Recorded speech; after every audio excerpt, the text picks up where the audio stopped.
और सबसे पहले बात कटनी की। कटनी हत्याकांड में सीएम डॉक्टर मोहन यादव की दो टूक, अपराधी कोई भी हो बख्शा नहीं जाएगा।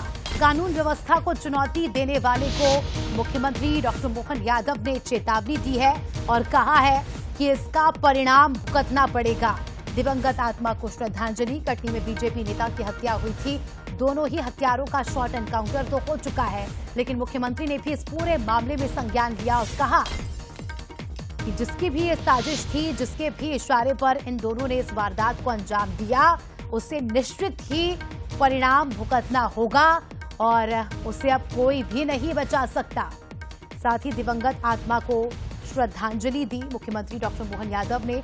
पोस्ट कर देखिए, मुख्यमंत्री ने साफ तौर पर कहा कि जिस भी अगर जिम्मेदार की इसमें लापरवाही पाई गई होगी या जिसने भी ये पूरी वारदात को अंजाम दिया, जिसने भी इस पूरी वारदात की प्लानिंग की, जो भी मास्टरमाइंड होगा, किसी को भी बख्शा नहीं जाएगा। पूरा मामला क्या है ये भी आपको बता देते हैं। बीजेपी नेता की गोली मारकर हत्या कर दी गई थी। बाइक पर नकाबपोश बदमाश आते हैं और बीजेपी नेता को गोली मार देते हैं। बीजेपी नेता जिनका नाम नीलेश रजक बताया जा रहा है, नीलेश रजक के सीने पर गोली मारी गई। बीजेपी पिछड़ा वर्ग के मंडल अध्यक्ष है नीलेश। गोलीकांड के बाद आरोपी के पिता ने फांसी लगा ली और पिता की मौत के बाद आरोपी की मां ने जहर खा लिया। एक साथ 3 जानें गई है। पहली जान बीजेपी नेता की, दूसरी जान आरोपी के पिता की और तीसरी आरोपी की मां की। सूरज हमारे सहयोगी इस खबर पर लाइव जुड़ चुके हैं, उनसे जानकारी लेंगे। सूरज, मुख्यमंत्री ने साफ तौर पर सख्त लहजे में कह दिया है, कोई भी आरोपी हो, इस घटना का मास्टरमाइंड भी क्यों ना हो, उसे बख्शा नहीं जाएगा।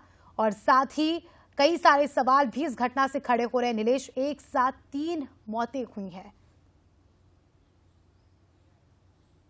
देखिए, बिल्कुल जिस तरीके से कटनी के कैमूर में घटनाक्रम हुआ, बीजेपी नेता की हत्या की, उसके बाद हमने देखा कल दिन भर वहां पर बवाल लगा लगातार जो परिजन है उन्होंने चक्का जाम किया कि जब तक आरोपियों को नहीं पकड़ते तब तक वो अंतिम संस्कार नहीं करेंगे। साथ यही कारण है कि देर रात सख्त मुख्यमंत्री के निर्देश के बाद सख्ती के साथ कार्रवाई हुई। दोनों जो आरोपी हैं उनका शॉर्ट एनकाउंटर किया गया, दोनों को गिरफ्तार कर लिया गया, जिनका जबलपुर के निजी मेडिकल कॉलेज में इलाज चल रहा है।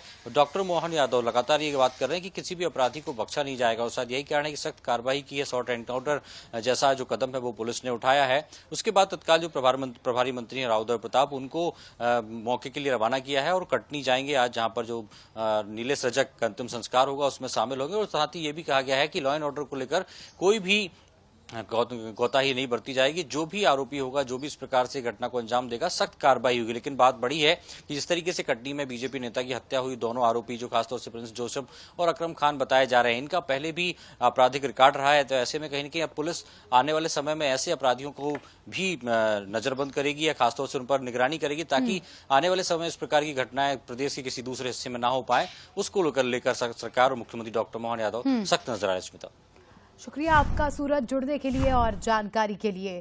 तो आपने देखा कि किस तरह से मुख्यमंत्री सख्त हुए